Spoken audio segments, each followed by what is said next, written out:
So first of all, I want to do a book review. This would be one of my favorite things to talk about would be books. When I go to someone's house for the first time, I go straight to their bookshelves and kind of get to know them by seeing what they're reading. So this is the book that I'm reading right now.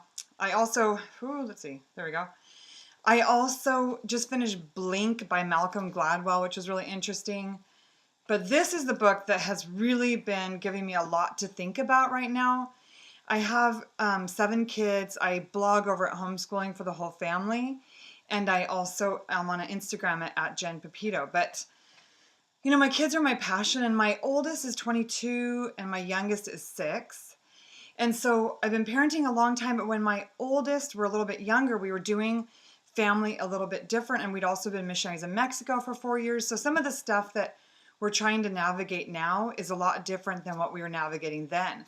Because we were missionaries in Mexico, my kids really, they couldn't have easy access to peers. We didn't have a lot of issues necessarily with peer dependency with my kids because we just really had to be very well attached to each other. We were living in an area where it wasn't necessarily safe to just go drop the kids off at a friend's house. So now we're in a new area. There's a lot more access for friends. Turn my camera around. Oh, is it like, that's funny. Thank you. No wonder I couldn't see myself on the camera. Thank you, helpful person, for letting me know that we were backwards here. Thank you.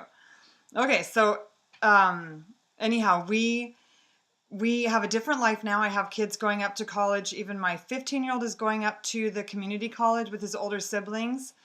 So there's a lot more access to friends, and then living in suburbia, there's just a lot more pressure to be in a group or to join a sporting event or to even go to school, to traditional school. So we're trying to navigate all this, and I want my teens to have friends. I know that there's a lot that can be added to your life by having friends, but I want to make sure I have a healthy understanding of how much is enough and what they really need. So this book, Held On to Your Kids, is beautiful. He's talking, it's backwards I think on there, but he's talking a lot about just how when there's a healthy parent attachment, then kids can go have friends, but they're not going to get into trouble with their friends because their first dedication, their first affiliation is really with their family. He's talking about how kids who are overly peer attached are going to end up having problems more likely in school and things like that, because what is important to them is their friends and what their friends are doing. If they hook up with the wrong kind of friends, then they'll just go with that crowd. So, and I can see how homeschooling can be so effective with this, because if you're homeschooling, you have all these opportunities to attach with your kids and to spend time with your kids. But in our case, we have a big family. So there are some kids who are like the squeaky wheel. They're easier to attach to than others. So even though we're homeschooling, we still have to be aware that, is my kid's behavior right now, are the issues with his behavior partly because he's not well attached to us, and so then we aren't necessarily the ones whose approval he cares about the most. Not that it's a he or a she, but so, and one of the tips that he has for reattaching is making sure that you spend some time with your children that's just one-on-one, that is also not focused on a behavior issue. So, if you're he gives an example in the book about how he had a daughter who was kind of struggling. And so he took the daughter out on like a camping trip or something like that for a few days by herself and really spent the time to work on that relationship. So, and he says that this kind of time, this relationship building, is not when you ride them about their grades or get in their face about some other behavior issues. And he also talks about how, the more difficult our kids are, the more likely it is that they're not well attached. And often the problem is the more difficult they are, the less we want to spend time with them. And we've really seen a neat thing in our family this year. I'm actually schooling just 3 of my kids for 2 days a week because the other 4 are going to community college together. And so, I've had some really good bonding time with one of those kids who, when we were all home together, he would tend to attach to a sibling, and then we wouldn't, some of our interactions then would end up being more antagonistic than loving. So, sometimes just making a smaller group can be helpful. And, sometimes maybe the best thing for our kids is to go to school, but I don't think that you should send your kids to school for friends. I think that, find another way to solve that problem before there might be some leadership goals that they have or some other kinds of goals that they have where going to school is a good idea for them. But really, there are other ways to work on the friends. So the next thing I want to talk about is co-ops. So how to start a homeschool co-op. And having a homeschool co-op can be a really good way to get your kids integrated and excited about homeschooling. A lot of times are without, okay, so here's what happens a lot of times. We're homeschooling, everything's going great. Kids hit this like kind of teen years where friends start to be a bigger deal to them. And all they have for a social life is either sports or youth group where all the other kids are also in public school or are in public school. So then you end up with a situation where the kids are saying, well, I want to go to public school because I want to be with my friends. So although there are many other reasons why we love co-oping, it is one way to solve this issue of making sure your kids have enough time with friends and not too much. So the way we start a co-op, we've done co-ops for like 15 years, and I'm almost all the time homeschooling on a budget. So co-ops have been one way for me to stay in the budget, not have to pay a bunch of money to sign up for some kind of a school. A lot of my friends do classical conversations, which is a really neat option, but it's either pricey or you have to work really hard to be involved. So for us, we start a co-op. So to start a co-op, we usually just get together with some friends. So I try to pick people who my kids enjoy their kids, or I enjoy the moms, or we have a similar learning style, or we're studying the same thing. And, there have been times where we've had to not invite someone to our co-op, and it feels sad, but because we meet in homes, we really have to keep them small enough to be able to easily meet in a home. And, some of the families have 5 kids or whatever, so it can get crowded if you have 10 families with 5 kids each in a home. And we have never done our co-op at a site. There's insurance issues that you'd have to look into if you wanted to do that. And I'd love if any of you know how to start a co-op at a site in a church or getting the insurance for that. I'd love to have you post a comment or something about that. So for us, we gather together some of those people that we're wanting to co-op with. Usually I'll have a pool day or we'll have a coffee night or do something where we can get together with the moms and talk about what we are looking for and what are the holes in our kids' experience that we'd like to try and fill. And for me, usually it's the projects. Like, I love reading aloud to my kids. I like doing the timeline. I'm happy to teach them writing and spelling and math. But the projects are the things that I really struggle with getting done on our day-to-day school. And so I want my kids to have some fun. I want them to build some things and do some more exciting hands-on learning. So we have this meeting and we kind of discuss what we're going to teach, and we discuss what the schedule is going to look like, how many hours we're going to meet. So for instance, this year I have 2 co-ops going on. I have a history co-op that is kind of just fun. The kids all bring a report, and they have been trained to give some feedback to the other students after the co-op. So we get together, the kids do their report, and then usually right after the report, we break for snack time. And thankfully we have a pregnant mom in our group this year, so she's an awesome snack bringer. Another one of the moms always has something creative like pudding with gummy worms in it or something. So my kids are loving this co-op, especially I think because of the snacks. And because we're doing like gluten-free or sugar-free or no dyes at home. So then when they get to a co-op where there's fun food, they're like, woohoo. So anyhow, we do the co-op, we do the snack time. And then after that, we usually do a couple of hands-on projects. So we do timeline figures, or we'll work on a flat book, or we made challah. We were studying the Sabbath a couple weeks ago at our co-op. And so we made that braided bread that Jewish people have on the Sabbath. So we also have a co-op right now that's for more intense learning. We have it divided into like 6 classes. So we have 3 different levels of language arts and 3 different levels of science. And so in that co-op, we're using the book Flying Creatures as our framework, and I'm doing the Flying Creatures project. So yesterday we painted birds and we made little bird feeders out of plastic bottles that we recycled and some plastic cups, and my fingers got a little bit sore poking holes in the plastic cups with a screw. So we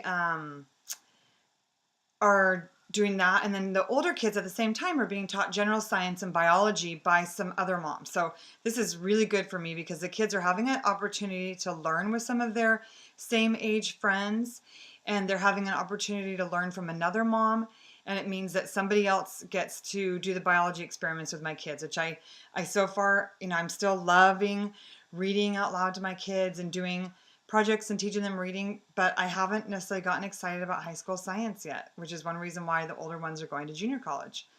So we in our co-op, we also have some writing classes. So the older ones are learning theme analysis. And that was one thing that when my older kids went off to the community college, some of them I found were not real well prepared with writing an essay. So that first semester was a little bit intense trying to help them get their essay writing skills refined. So we use Institute for Excellence in Writing for a lot of our writing.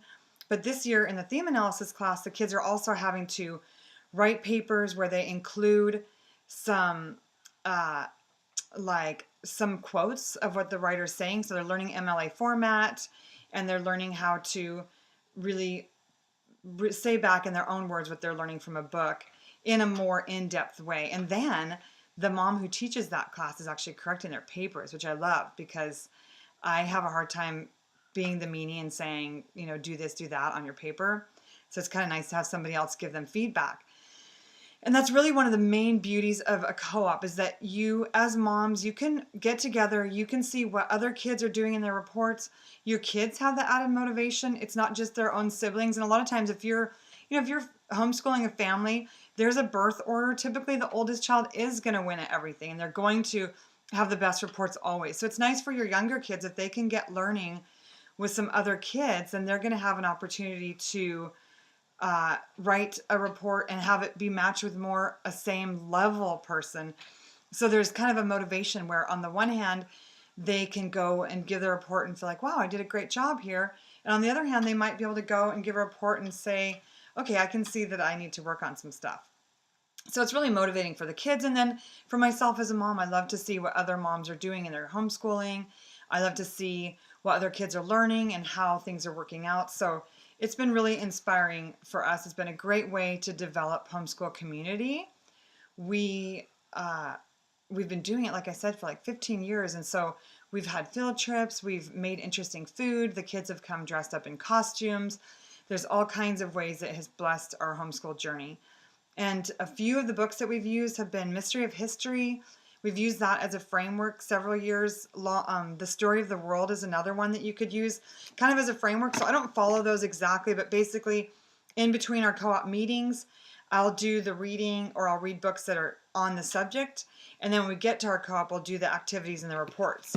Another one, 5 in a Row, could be a nice one for co-op. There's a lot of projects in those books. So during the week, you could read the stories to your kids and then get together on a Friday to do the projects with other moms. This is an oldie but goodie. This is Kono's curriculum, and it has a lot of ideas. It's based on character values or principles. And so, but if you were going to do a study of birds or something, you could look up the section that talks about birds, and it has book suggestions and a lot of project ideas. And I started a Pinterest board for usually when I'm doing a co-op year. I have a list of books that we're reading at home, and then I go on Pinterest a lot to try and find the projects that I want to do at that month's co-op or that week's co-op. And how often you meet is really up to you. For us, we meet every 2 weeks this year. Last year it was once a month. And when my kids were all smaller and they needed their naps and things like that were a bigger issue, it was harder to meet more regularly. But as my kids are getting older and I feel a bigger need for me and them to get together with friends, we've been getting our co-ops closer and closer together. So does anyone have any questions about when to meet or how to start one? So in the co-op, I don't do all the work. I really enjoy organizing, and so I will make up a schedule and give that out to people. But when we are at the meeting as the moms, we talk about what to do. We talk about who's going to do what, and people can kind of volunteer and say, I feel like I'm better at this and I'd like to do this job. But typically we all take turns to bring food. Either everyone brings food every time, or the moms are signed up to bring food. We also take turns to host. It can get to be a lot if you're the one hosting all the time. We also try to get a schedule on the calendar ahead of time. So right now we have the schedule for the year on the calendar for our co-ops, as well as what we're teaching. So for instance, this is a grid that shows our main co-op. Actually, I don't have it, but okay, so this is a grid that shows our main co-op, and I've done a lot of scribbling on here lately, but we have all the days over here. We also have all the people who are hosting and the people in charge of the snack, and then there's the different sections. So in the section, we've written down, what lesson we're learning, and that way families can talk about it ahead of time. They can do the learning ahead of time, and they can, if you have a test that you have to study for ahead of time, you know exactly what you're studying for. We also usually use a Facebook group. It's kind of helpful. I'm not in love with Facebook, but it is a helpful, easy way to just post in messages. You can post documents on there. So for instance, we have some grammar work that we're doing in the co-op, and I usually just post the document for that grammar work. We also kind of try to open our meetings with a group time where we pray, we talk about the expectations, and then the kids give their reports. And starting with everyone together is a nice way to kind of get some cohesiveness going before you split off into your activities.